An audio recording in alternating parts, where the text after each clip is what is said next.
It's really easy to think like, oh, they have this feature and we don't. That's why we're losing. Really, what a good seller does is they say, I didn't position the value of what we did well enough. Doesn't matter what the competition's saying. It's up to me to win this conversation or win this deal. It's always me in the driver's seat. I don't want there to be any competition because I want to be the one everybody's chasing. I don't keep up with the Joneses. I am the Joneses. Step right up, the jury's in. The courtroom of sales is set to begin. Truth on trial, hear the gavel groan. Let's lay the facts, don't go it alone. Welcome back to Under Oath, where revenue takes the stand. If you're new here, Under Oath is the definitive podcast for revenue leaders in the legal industry. We unpack the entire revenue engine that powers world-class sales teams, top vendors, and the best law firms. Whether in marketing, intake, sales, or you own a firm, Under Oath cross-examines everything it takes to make a revenue team successful. Let's welcome back the defense. First up, it's our SVP of Revenue at Rankings.io. None other than Zach Ramey. Zach, how are we doing today? Doing good. Scott, Cole, how are you guys? Fantastic, Zach. Better than you could possibly imagine, Zach. God, that makes me happy. Like I couldn't be any happier myself. Today's my anniversary, so I'm doing fabulous. Happy anniversary, Zach. How many years today, Zach? 8 years. 8 years. Fantastic. Is that something metal, something wood? Something going to be a steak tonight. Something edible. Something tasty. Love that. Yep. I'll introduce myself, Scott Knudson. I'm the Senior Director of Sales Enablement here at Rankings. And then, of course, our ringer, Cole Castleberry, VP of Sales at Rankings. Cole, how are we doing? I'm doing great. Doing great. And again, happy anniversary, Zach. And pleasure to be here with you guys today. It's great. It's a great day at Under Oath. Gentlemen, before we get into the topic, anything to bring to the bench before we get into it? I guess I can have something today. I was going to talk about my anniversary, but I will talk about Disney again because I think that is the most important thing outside of my anniversary because I just got back from Disney last week, and I want to bring to the stand, do you think Disney is a place to go for just adults without kids? That could be a contentious topic here. It could. And then I'll preface it that me and my wife go.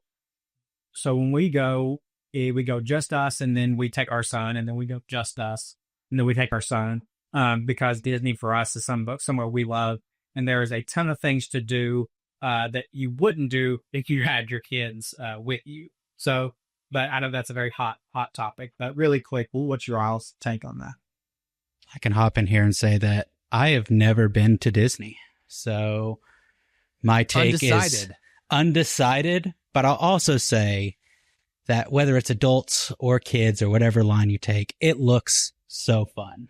So I'm all about it. Yeah. Yeah, I think I can understand Disney from a business sense, being tempted because adults, for sure, it's like, oh, hang on. They can spend a lot more money. They can buy food. They can buy booze. Like, yeah, we're going to want these people to come back here. So I get it. I mean, obviously I have 4 kids. I've been to Disney a couple times. I just wish it was cheaper all around, right? Like I'd say have it be both, man. Just like make it cheaper for families, but like more stuff for adults too. I don't know. That's a great stopping point. I can also get behind it being cheaper. All right, gentlemen. Court is now in session. Today's charge is about beating the competition. Now, we've all worked at companies where sometimes we are the competition. Sometimes we're the incumbent. Sometimes we're entering late into the space and we're trying to kind of capture that late market share. Either way, the competitors out there, you got to find a way to beat them, right? How do you do that? How do you stay on top of the competition if you're the one on, currently in the top spot? How do you pass the competition if you're kind of number 2, number 3? That's the topic for today, how to crush the competition. The first segment is what we call our opening statements. This is where we take from our own personal experience in our roles. So in my case, I'm in sales enablement, and we talk about something that we've learned as it relates to the topic or the charge. Today, that's going to be crushing the competition. So I'll start us off here. Something I've learned in sales enablement about the competition is that oftentimes you might think who your top competitor is, and you would be shocked how often you are wrong about that. In a previous life, I worked at a company that we did a lot of win-loss analysis. And what we found is that people, if you were asked the seller, like, hey, why did you lose that deal? They said, oh, we went up against so-and-so and we lost, right? And what you come to find out more often than not is if you actually go and interview that person, they may have been talking to that competitor, but they actually end up going a completely different direction. They may have just kept who they had. They may have gone to a third-party dark horse candidate, right? What I've learned is that you have to be aware that your competitive landscape is always changing, always evolving, and you can't just fixate on one competitor. I think that gets you into a losing race. And make sure you're covering all your bases, not just beating the one that you think to be your primary one. What about you, Zach? What's something you've learned in kind of a leadership position in regards to the competition and making sure that you can kind of get a competitive advantage there? I really love this topic. Whenever you were doing your opening monologue, I hadn't thought about this in so long. It was kind of a cool thing to think back on. But I had a 6th grade math teacher that was my basketball coach as well. And from the first day of class, he would walk in every single day and look at me and say, Zach, there is no, and I would say competition. Every day he did that my entire 6th grade year. And one day he took me to the side and he said, Zach, do you know why I always look at you and say there is no, and you say competition? He said, because you're only competing against yourself. And that stuck with me for so long. And it's just so funny that just pops into my head. I hadn't thought about that specific moment in years.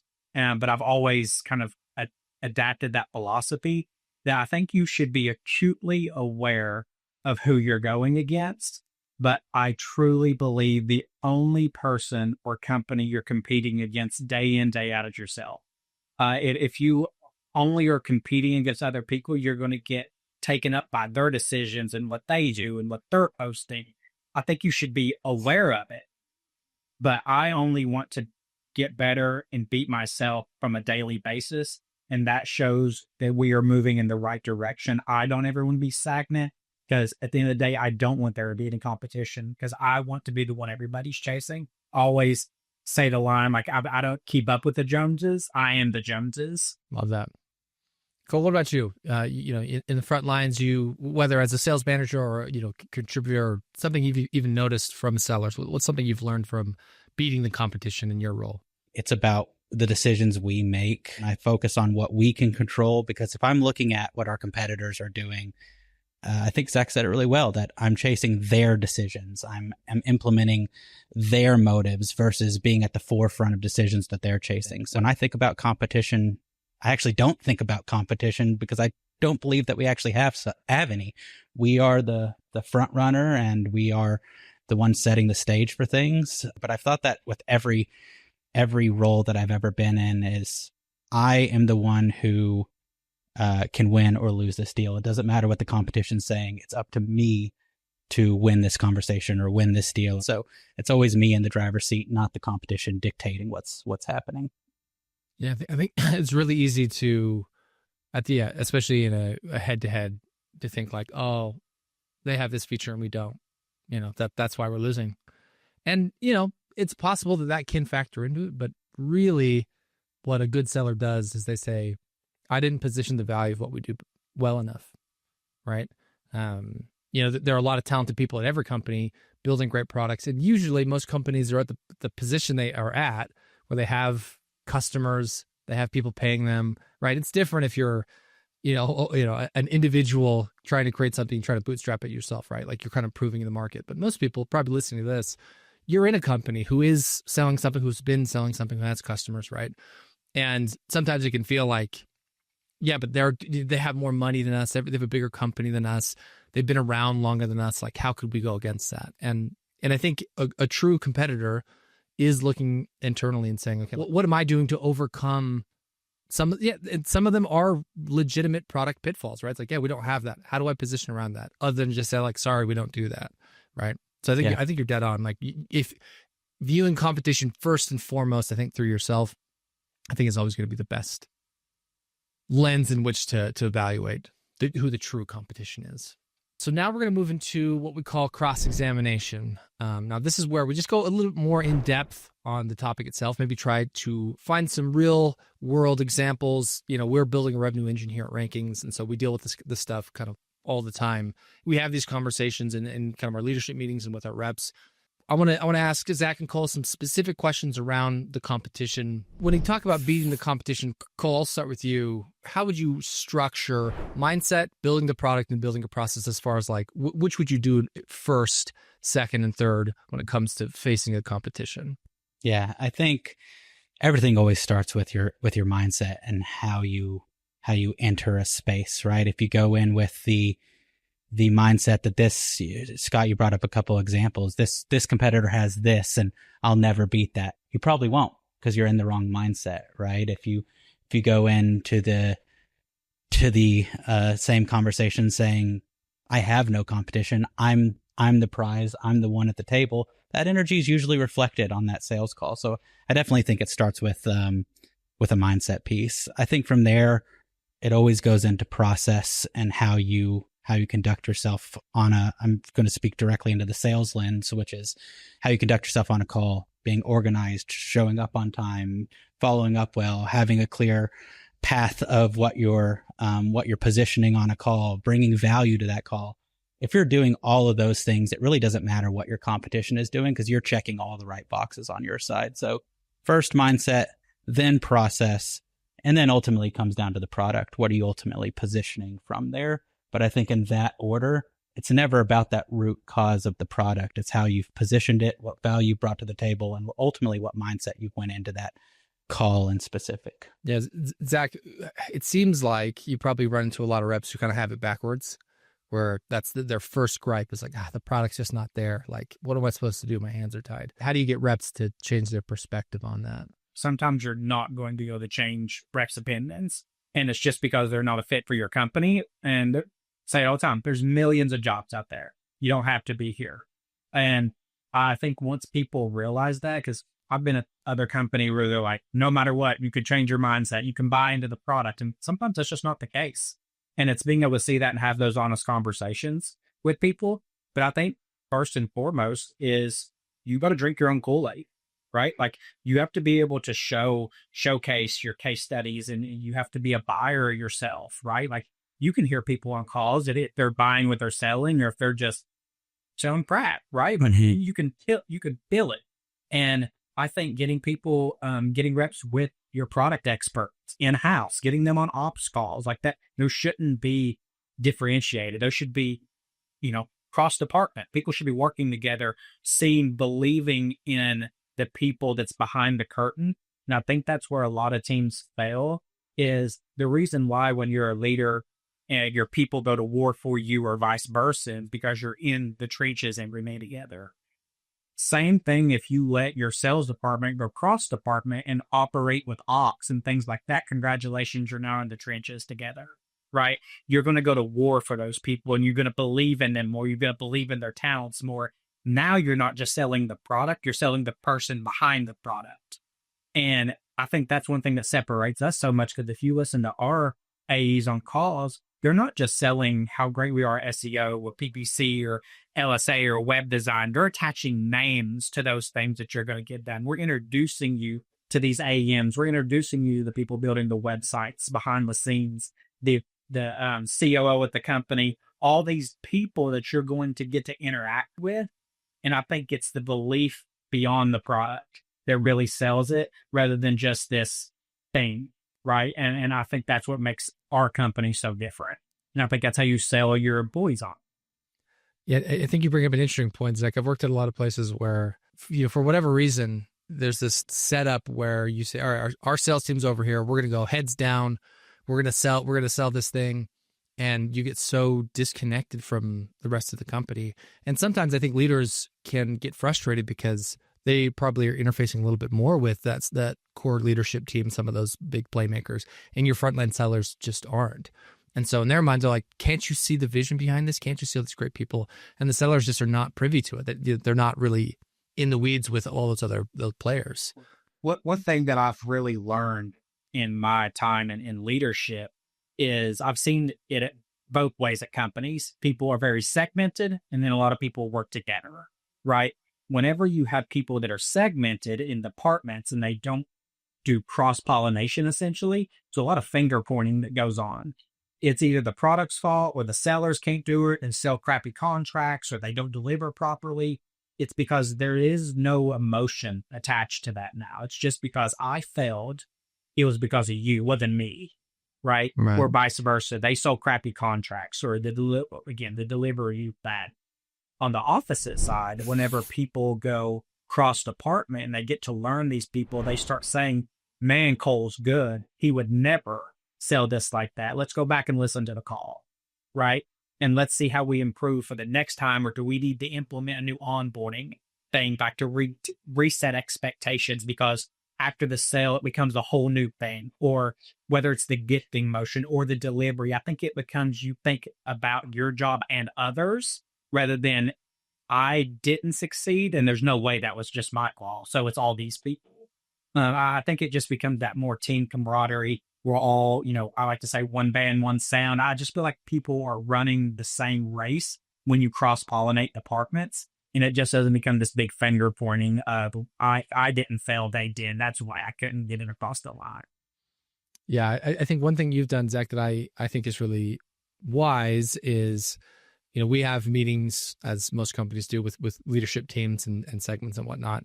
And there have been several meetings where you've kind of made the decision to say, hey, this is technically a meeting for these 6 people who all are kind of in this similar capacity, but I want to actually bring in these 2 or 3 other people because they're connected to that capacity, right? Their opinion on it, their observation of it are meaningful. And maybe they're not a director, or maybe they're not, X, Y, Z. That's okay. I want them in this meeting because that is going to make a big impact on what they're doing on the front lines, right? Now, obviously, you can't have the entire company on every meeting, but I do think little decisions like that can actually have a big uplift where, as you say, cross-pollination. This is something that I advocate for in sales enablement, with companies. One of the bigger advantages of a sales enablement function is you have this person who can very much go to a post-sale team and say, hey, how are the sales guys doing? What are you seeing? What are you finding? Right? They have the time and the bandwidth to really understand where those friction points are in the handoff, where those friction points are in the product, right? Product builds something and it's not being, the information of how great it is and what it can do is not being trickled downstream at all. And so it, looking for ways in which you can involve other people to cross-pollinate functions. I think you're dead on. It's all it ends up doing is making people buy into the people behind the product. And going back to kind of the initial point, if you are quote unquote behind on a product feature, your ability to sell, in our case, Chris as a CEO, or Sonia as the COO, right? Or whoever it might be, right?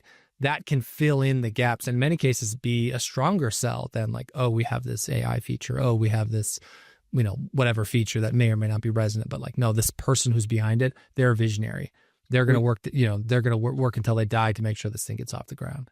We've talked a lot about it on several episodes about hiring and people, but even in this conversation, if you want to stay ahead of the competition, it really does start with the people, mindset and product and placement and all those other things aside. What Zach just spoke on and this whole talk so far is having trust in your people goes so much further than just having the best product at the table, because it is a unified approach at that point and you can trust every step of the process. So I think staying ahead of the competition does start with the people you're surrounded by and having that unified approach and unified voice when you're running towards a goal. Yeah. Love that. Cole, let's hop into a specific deal scenario. You are listening to a rep and you're kind of coaching them strategy wise on a call, and you come to discover that a competitor is more or less copying your playbook, right? They're pitching the way you're pitching. They're doing what you're doing, right? You're getting that feedback from the rep, or you're kind of discovering that. How do you react to that? Is that something that you have to kind of re-strategize around? Are you happy about that? Are you mad about that? I love it. I love it. Copy me all day. Try. Yeah. I'm all good with imitation. I'll always say that there's something to be said about the original though, right? So sure, you can copy the playbook, you can try to implement it, because you don't have the team that we have. You don't have the people, as Zach said. You don't have the unified sound, the unified voice. And even if you do have all of that stuff, I'm going to sound blunt here, you're not us, you know? And I think that's the mentality that all of our sales reps go into the call with. And when I say we're the prize, is right or wrong, it's the way we feel. The great news is we deliver on the backside of that too, that keep that feeling cemented. But that's how we go in. We are the top. We are the right choice. We are the best option at the table. Even if there's a lot of great companies that we go against. We are the top of the food chain, in my opinion, when we're on calls. At the end of the day, I would expect every single person and company that we go against to have the same sentiment. I would think differently of you if you did. Absolutely. I think I'm a great leader. Like, I want Cole to think he's a great leader. Scott, I want you to think you're a great leader. I want you to think you're one of the best, if not the best. Yeah. Like that mentality is what creates winners against losers. We just talked about it over the last few weeks. It's something that is, like you said, Cole, it's a mindset. You should think that there is no competition because we are at the top of the food chain. I would expect every competitor to say that. I think, I've been thinking about the tush push in the NFL. If you're not familiar with that, on the 1 yard line, the Philadelphia Eagles, figured out a way that, hey, instead of running a play where you kind of throw it or whatever, you essentially hike the ball and instantly just like push that center over that 1 yard line, right?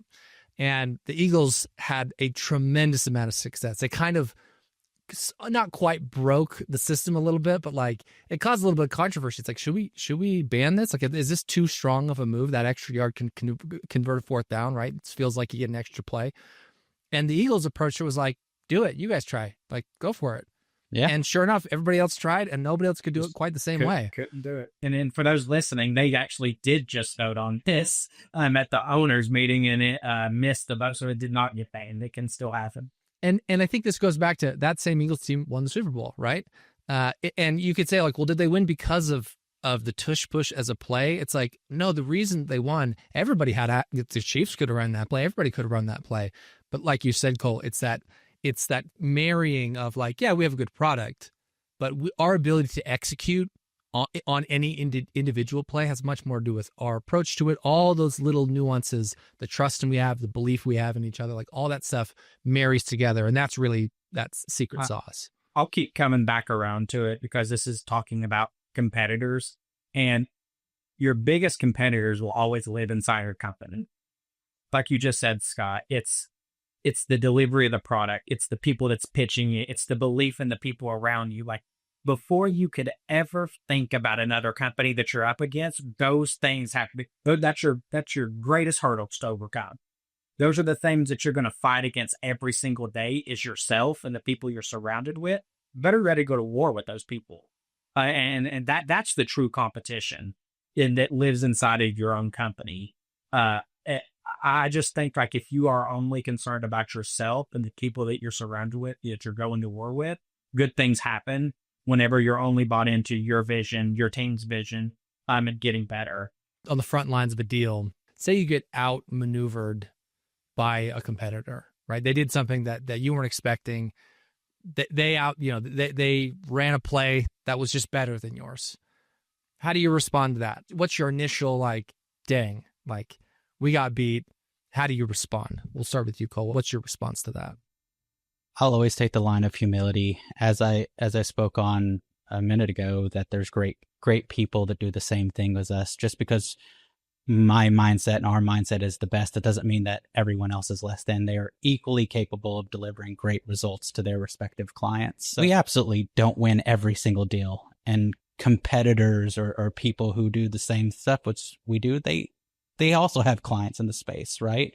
So it's all right to get outmaneuvered or outplayed. You won't win them all. I'll always say take the line of humility, and then always look back at, like, where could I have been better at that? It's not about what they did. It's always going to go back to, where could I have brought more value to that conversation? Where did I miss the boat on this? Great job on them for doing that, right? I'll also always say, anytime we talk about competitors in our market, we commend them. they do great jobs. There's a reason why they have clients, right? I will always encourage our team to take the high road in every situation because they're good people on the other side of that too, doing the same things we are doing. So to all that being said, it's all right if you get outplayed. I will always say, go back to yourself and where could you have improved? It's not about that competition. It's always looking back at internally and finding the gaps that you left out or where you could have done, or why didn't you think about that move that they played? You know it next time, and now make it yours and better and our way, and then implement that going forward. Yeah, I think this is where it's also really important to have a really cohesive sales leadership team around losses, right? Again, to use another football metaphor or analogy, somebody throws an interception. What's the first thing they do when the camera pans to them on the sidelines, right? They're looking at that Surface tablet being like, what did I do wrong? What did I miss? What mistakes have I made, right? They're instantly jumping back and like, how can I fix this, right? And good coaches and good teams, I think, they want to know, they want to learn from those losses, right? And they want to communicate that and say, okay, what could we have done from a product side? How do we polish off some of those edges or create some value in these areas? From a sales ops side, right? Like how can we build better playbooks and get better messaging to make sure that our reps are, thinking about this kind of stuff, right? And yeah, kind of a playbook, right? Those strategy things. You just always want to be thinking about, like, you shouldn't be shying away from those losses. Every loss opens up this new can of worms of opportunities to be like, okay, here's all this new stuff we didn't consider. And especially if it's like a really big competitive deal, it's like, here's all this learning, right? Don't just be like, hey man, better luck next time. It's like, no, like here's all this stuff that we can learn from. Let's dive into it quickly, fastly, and see what we can change now and see what we can start building now so it doesn't happen again. You work with law firms. Unless that law firm files bankruptcy or retires, there's next time. We lost the battle. We didn't lose the war. Absolutely. Right? And it's why, to Cole's point, we take a humility approach. There's other great people in the space, like you said, that does great work. But it's also naive to think that every single person in the space, including us, doesn't mess up, right? And doesn't deliver results sometimes. Like, the internet's hard, Google's hard, AI coming in. I mean, think it's difficult to achieve for every single client, right? So you're going to get opportunities again. You're going to get another swing at the bat. You should take the humility approach, because at the end of the day, you should be concerned about yourself. Obviously, if you can get somebody else's proposal and you can look at it and you want to compare and contrast, cool. But there's so many things in an ecosystem that you truly don't know about. Did they have a referral partner behind the scenes preaching their name? Did they have a get demotion? Did they have, like, a lot of sales happen because it's relationship based. Like they connected more with Cole than they did Scott this time. Like, there's just so many things that you can't really quantify in those moments. So to hang your head about a lost deal in this moment would be really tough. No, I mean, you brush it off, you get up, you see what you can. Like Scott, like you said, you look at your Surface tablet, you see what you can, dissect from that. How do we get better and move forward? And guess what? Make sure you say, hey, good luck to you. If you ever need anything, I'm here for you. And I hope you win, because you're going to get a swing at the bat again. And you should make sure you leave a good taste. Yeah. Okay. I want to move over to our, what we call objection part of the show. This is where we take kind of a modern convention around the topic. So again, in this case, it's crushing the competition. And we bring an objection to that, maybe something that is believed to be true, or, common wisdom around the idea, and we object to it. I'll start us off here. And it alludes a little bit to what you were talking about. It hints a little bit to that same theme, Zach. Crushing the competition. A lot of people think once you win, it's done. Mission's over. You beat the competition. I wipe my hands clean of it, right? Mission accomplished, on to the next one.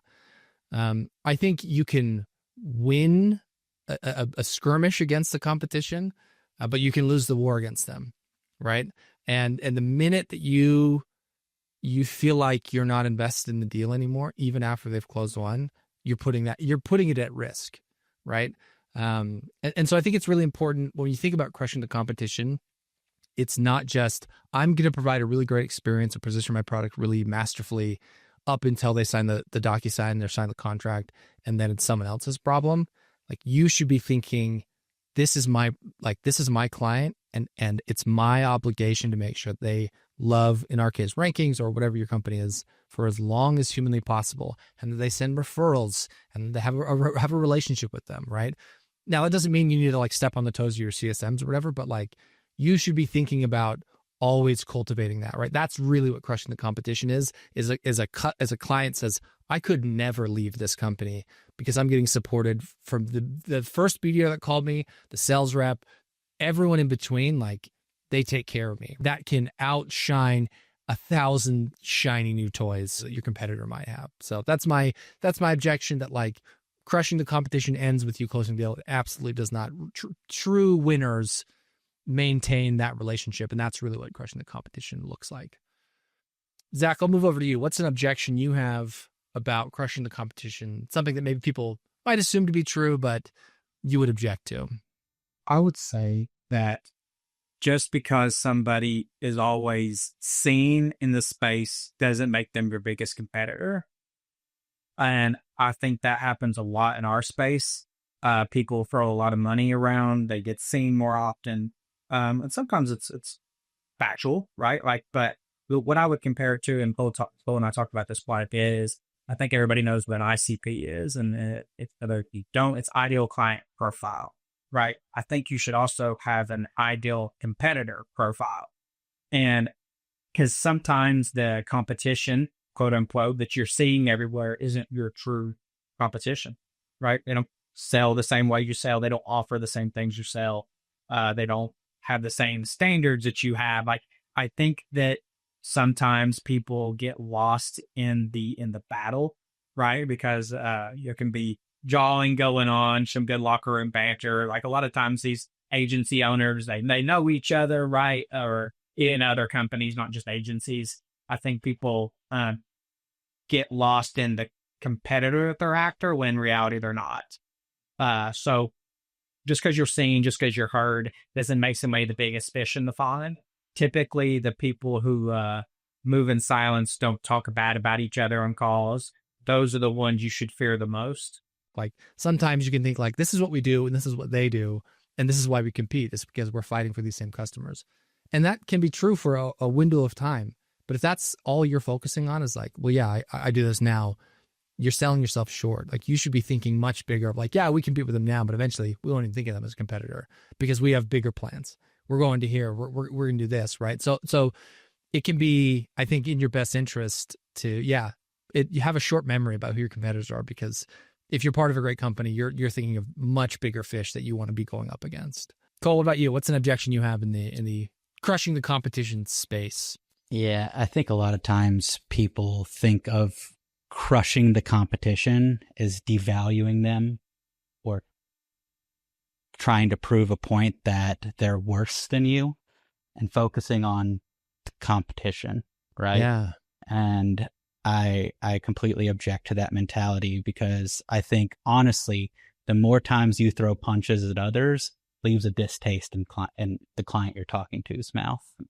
No one ever likes the crap talker at the table. And I think it minimizes your argument and devalues your positioning in there, because it's kind of like the lowly way to approach a conversation is, well, let me tell you how bad these are, these decisions that this one company makes. And we said it a lot, but I think the more you focus on acknowledgement, hey, they're a great thing, here's good things that they do, here's where we separate ourselves, and here's how we position ourselves in the market, and here's why the way we do things should lead to the maximum impact on your business. And if you focus in that category versus devaluing the competition, 99% of the time you come out on top and you have good face at the end of it.